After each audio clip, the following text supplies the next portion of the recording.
Fabian Beckers is the kind of immigrant American businesses would love to have more of. But the French designer of medical devices, who holds an advanced degree from California's Stanford University, is having trouble staying in the country. At the moment we have filed what's called an H-1B petition, and it was denied. The H-1B visa allows a foreigner with special skills, especially in engineering, science, and technology, to work at American businesses for up to 6 years.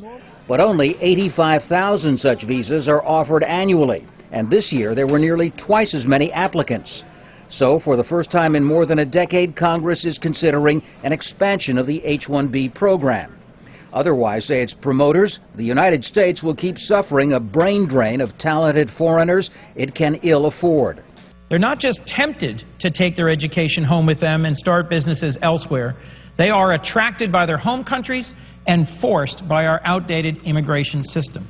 But at least half the current H-1B visas are sponsored by companies which aren't necessarily interested in keeping those employees in the U.S. for good. Most of the top sponsors are outsourcing firms that recruit information technology specialists, up to half of them from India. The consulting firms really have the intention of just keeping them here temporarily, and then you do have other companies, other American companies also wanting them to be here permanently. So the H-1B program is kind of catching all these different types of motivations. The government recently charged one of those consulting companies with illegally hiring H-1B visa holders who were only paid when they were subcontracted to other employers. The organization, which represents more than 100,000 U.S. engineers, says H-1B workers are likely to be paid less than comparable Americans, who must compete with them in a tough labor market. The job situation is getting worse. It was already not very good.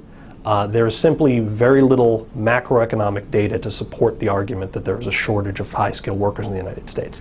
But high-tech companies warn that in a global economy, there's no way of protecting even high-skilled Americans from losing jobs to other countries.